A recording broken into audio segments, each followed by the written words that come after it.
ಆತ್ಮೀಯ ವಿದ್ಯಾರ್ಥಿಗಳೇ, ವಿದ್ಯಾರ್ಥಿನಿಯರೇ, welcome to learn easy YouTube channel. Like, share and subscribe. ಪ್ರೀತಿಯ ವಿದ್ಯಾರ್ಥಿನಿಯರೇ, ನಮ್ಮ ಹೊಸ ವಿಡಿಯೋಕ್ಕೆ ತಮ್ಮನ್ನೆಲ್ಲ ಸ್ವಾಗತಿಸುತ್ತಾ, ಈ ಒಂದು ವಿಡಿಯೋದಲ್ಲಿ ಯೂನಿಟ್ ನಂಬರ್ 5 ದ ಕನ್ಸರ್ಟ್ ಪಾಠಕ್ಕೆ ಸಂಬಂಧಪಟ್ಟಂತೆ ಇಂಪಾರ್ಟೆಂಟ್ ಆದಂಥ ಆರ್ಸಿಗಳನ್ನು ನೋಡೋಣ. ಅದಕ್ಕಿಂತ ಮೊದಲಿಗೆ ಸ್ವಲ್ಪ ಈ ಪಾಠದ ಸಾರಾಂಶವನ್ನು ನೋಡೋಣ.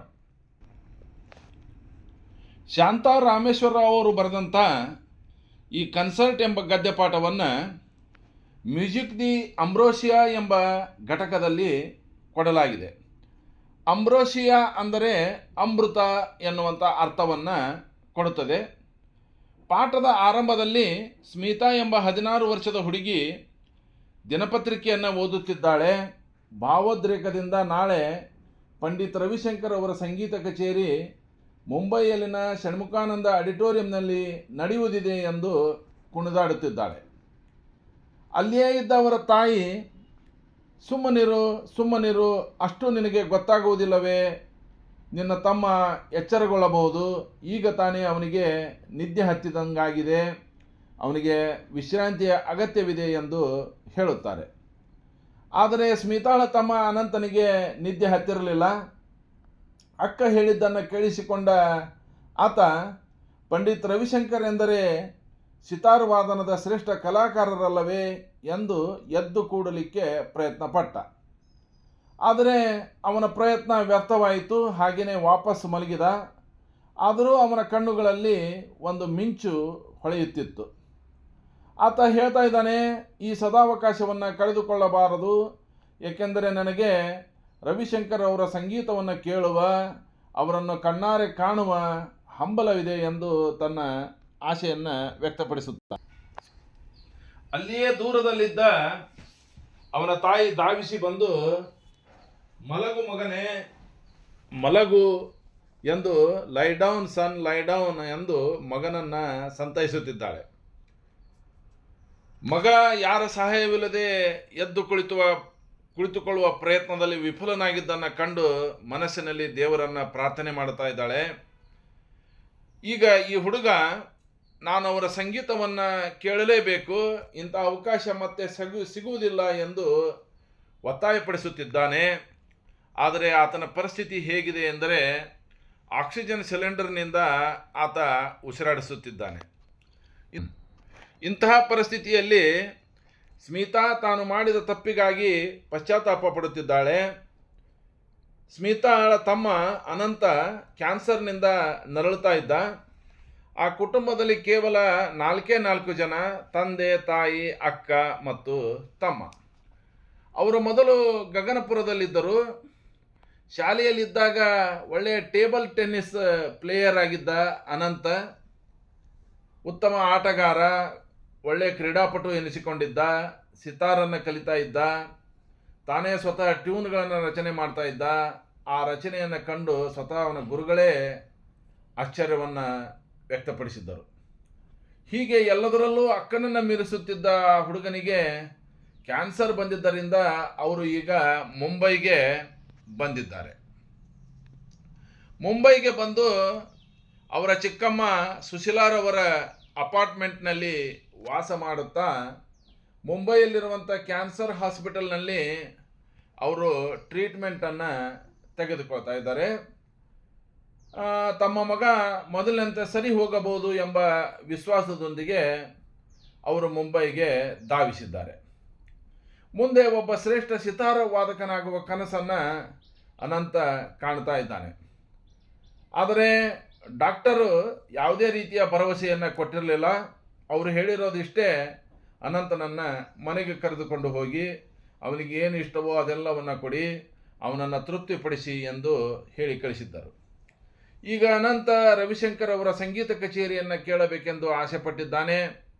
ಆದರೆ ಅವನ ತಾಯಿ ಅವನಿಗೆ ಸಮಾಧಾನ ಹೇಳುತ್ತಾ, ಇದೇನು ಅವರ ಕೊನೆಯ ಕಚೇರಿಯಲ್ಲ, ನಿನಗೆ ಹುಷಾರಾಗಲಿ, ನಾವು ಮತ್ತೊಂದು ಸಲ ರವಿಶಂಕರ್ ಅವರ ಸಂಗೀತ ಕಚೇರಿಯನ್ನು ಅಟೆಂಡ್ ಮಾಡೋಣ ಎಂದು ಹೇಳುತ್ತಾ ಸಮಾಧಾನ ಪಡಿಸುತ್ತಿದ್ದಾಳೆ.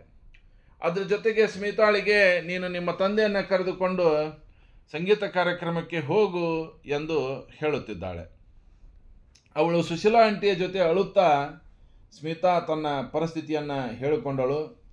ಯಾವಾಗಲೂ ಅಕ್ಕ ತಮ್ಮ ಯಾವುದೇ ಕೆಲಸಕ್ಕೆ ಹೋದರೂ ಒಟ್ಟಿಗೆ ಹೋಗುತ್ತಿದ್ದೆವು. ಹೀಗೆ ಬಟ್ಟೆಯನ್ನು ತೆಗೆದುಕೊಳ್ಳೋದಾಗಿರ್ಬೋದು, ಆಟಿಕೆ ಸಾಮಾನುಗಳನ್ನು, ಹೀಗೆ ಜೊತೆಯಾಗಿ ಬಂದಂಥ ಆ ನೆನಪನ್ನು ಸ್ಮಿತಾ ಚಿಕ್ಕಮ್ಮನೊಂದಿಗೆ ಹೇಳಿಕೊಳ್ಳುತ್ತಿದ್ದಾಳೆ. ಈಗ ಮನೆಗೆ ಬಂದು ತಾನು ಸಂಗೀತ ಕಚೇರಿಗೆ ಹೋಗುವೆ ಎಂದು ತಾಯಿಗೆ ಹೇಳಿ ತಂದೆಯ ಜೊತೆ ಮಗಳನ್ನು ತಾಯಿ ಕಳಿಸಿಕೊಡ್ತಾ ಇದ್ದಾಳೆ. ಅನಂತನು ಕೂಡ ಶುಭ ಹಾರೈಸಿ ಅವಳನ್ನು ತಂದೆಯನ್ನು ಕಳಿಸಿಕೊಡ್ತಾ ಇದ್ದಾನೆ. ಸಂಗೀತ ಕಚೇರಿಯನ್ನು ಕೇಳ್ತಾ ಇದ್ದಂಥ ಸ್ಮಿತಾಳ ಮನಸ್ಸಿನಲ್ಲಿ ಏನೇನೋ ವಿಚಾರಗಳು ಸುಳಿದಾಡಿದವು. ಕೊನೆಗೆ ಸಂಗೀತ ಕಾರ್ಯಕ್ರಮ ಮುಗಿದ ನಂತರ ಇದೇ ಸರಿಯಾದ ಸಮಯ ಎಂದು ತಿಳಿದುಕೊಂಡ ಸ್ಮಿತಾ ವೇದಿಕೆಯಿಂದ ನೇರವಾಗಿ ರವಿಶಂಕರ್ ಅವರು ಇದ್ದಂಥ ಆ ರೂಮಿಗೆ ಧಾವಿಸ್ತಾ ಇದ್ದಾಳೆ. ಅಲ್ಲಿ ಪಂಡಿತ್ ರವಿಶಂಕರ್ ಅವರ ಹಸ್ತಾಕ್ಷರವನ್ನು ಪಡ್ಕೊಳ್ಳಿಕ್ಕೆ, ಉಸ್ತಾದ್ ಅಲ್ಲಾರಕರ್ ಅವರನ್ನು ಮಾತಾಡಿಸಲಿಕ್ಕೆ ಅಲ್ಲಿ ಅನೇಕ ಜನ ನಿಂತಿದ್ದರು. ಅವರ ಬಳಿಗೆ ಹೋಗಿ ಅವಳು ಕೈ ಮುಗಿದು ಸರ್ ಎಂದು ಏನೋ ಹೇಳಲಿಕ್ಕೆ ಪ್ರಯತ್ನ ಮಾಡಿದಳು. ಅಷ್ಟರಲ್ಲಿ ಅವಳ ಕಣ್ಣಲ್ಲಿ ಧಾರಾಕಾರವಾಗಿ ನೀರು ಸುರಿಲಿಕ್ಕಿತ್ತು. ಅದನ್ನೆಲ್ಲ ಸಹಿಸಿಕೊಂಡು ಸ್ಮಿತಾ ತನ್ನ ತಮ್ಮನ ಪರಿಸ್ಥಿತಿಯನ್ನು ಮತ್ತು ಅವನ ಒಂದು ಆಸೆಯನ್ನು ಕೂಡ ಆ ಇಬ್ಬರು ಮಹಾನ್ ಸಂಗೀತ ಸಾಧಕರ ಮುಂದೆ ಹೇಳಿದಾಗ ಆ ದಡುತಿ ಮನುಷ್ಯ ನಡುವ ಮಧ್ಯ ಭಾಗವಹಿಸಿ ಇಂಥ ಬೇಡಿಕೆಗಳನ್ನು ನೀವು ಇಡಬಾರದು ಎಂದು ಹೇಳಲಿಕ್ಕೆ ಬರುತ್ತಾನೆ. ಆದರೆ ಪಂಡಿತ್ ರವಿಶಂಕರ್ ಅವರು ಮುಗುಳ್ನಕ್ಕೂ ಆತನಿಗೆ ಸುಮ್ಮನಿರುವಂತೆ ಸಂಜ್ಞೆ ಮಾಡುತ್ತಾರೆ. ಈಗ ನಾವು ಏನು ಮಾಡೋಣ ಎಂದು ಉಸ್ತಾದ್ ಸಾಹೇಬರನ್ನು ಕೇಳುತ್ತಾರೆ. ಉಸ್ತಾದ್ ಸಾಹೇಬರು ನಾಳೆ ಬೆಳಿಗ್ಗೆ ನಾವು ಆ ಹುಡುಗನಿಗಾಗಿ ಕಚೇರಿಯನ್ನು ಮಾಡುತ್ತೇವೆ ಸರಿಯೇ ಎಂದು ಆ ಸ್ಮಿತಾಳ ಮನೆಗೆ ಬರಲಿಕ್ಕೆ ಒಪ್ಪಿಕೊಳ್ಳುತ್ತಾರೆ. ಸ್ಮಿತಾ ಅತ್ಯಂತ ಸಂತೋಷದಿಂದ ಮನೆಗೆ ಬಂದು ತಮ್ಮನ ಹತ್ತಿರ ನಡೆದ ವಿಷಯವನ್ನು ಹೇಳಿದಳು. ಮಾರನೇ ದಿನ ಬೆಳಿಗ್ಗೆ ಅವರಿಬ್ಬರು ಅಪಾರ್ಟ್ಮೆಂಟಿಗೆ ಬಂದರು. ಯಾರೂ ತಮ್ಮ ಕಣ್ಣುಗಳನ್ನು ನಂಬಲಾರದ ಸ್ಥಿತಿಯಲ್ಲಿದ್ದರು. ಹೀಗೆ ರವಿಶಂಕರ್ ಮತ್ತು ಉಸ್ತಾದ್ ಅಲ್ಲಾರಖ ತಮ್ಮ ಅಭಿಮಾನಿಗೋಸ್ಕರ ಸಂಗೀತ ಕಚೇರಿಯನ್ನು ನಡೆಸಿಕೊಟ್ಟರು ಎಂದು ಹೇಳುವುದರೊಂದಿಗೆ ಈ ಪಾಠ ಮುಕ್ತಾಯಗೊಳ್ಳುತ್ತದೆ. ಈಗ ನಾವು ಈ ಪಾಠದಲ್ಲಿ ಬರುವಂಥ ಎಕ್ಸ್ಟ್ರಾಕ್ಟ್ಗಳನ್ನು ಅಥವಾ ರೆಫರೆನ್ಸ್ ಟು ಕಾಂಟ್ಯಾಕ್ಟ್ಗಳನ್ನು ಒಂದೊಂದಾಗಿ ನೋಡೋಣ.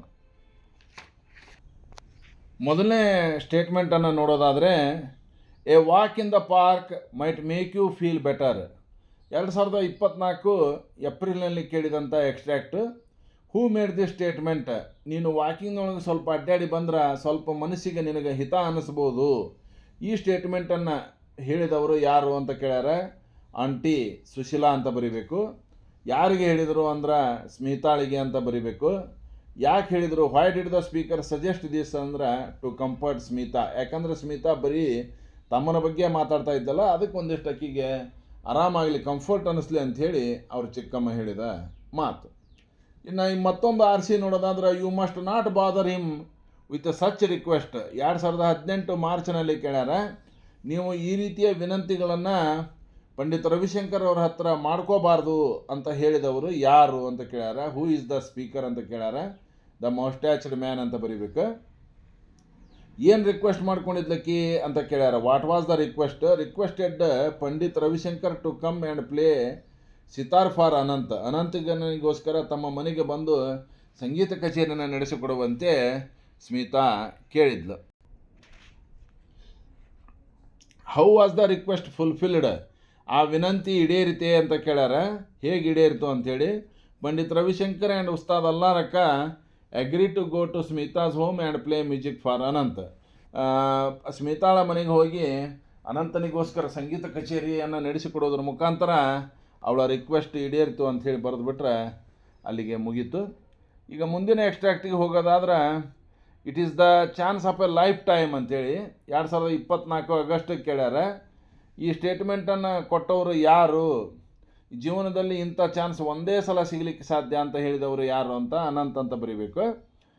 What was the chance of A life time ಅಂದರೆ ಗೋಯಿಂಗ್ ಟು ಪಂಡಿತ್ ರವಿಶಂಕರ್ ಅವ್ರ ಕನ್ಸರ್ಟ್. ರವಿಶಂಕರ್ ಅವರ ಕನ್ಸರ್ಟನ್ನು ಅಟೆಂಡ್ ಮಾಡೋದು, ಇದು ಲೈಫ್ ಟೈಮ್ ಅಂತ ಹೇಳ್ಯಾನವ. ಯಾಕೆ why did he say so ಅಂತ ಕೇಳ್ಯಾರ. ಯಾಕೆ ಹಂಗೆ ಹೇಳ್ಯಾನಂದ್ರೆ because he was a sick and bedridden ಅಂತ ಬರೆದ್ಬಿಟ್ರೆ ಅಲ್ಲಿ ಅದು ಸರಿಯಾದ ಉತ್ತರ ಆಗುತ್ತೆ.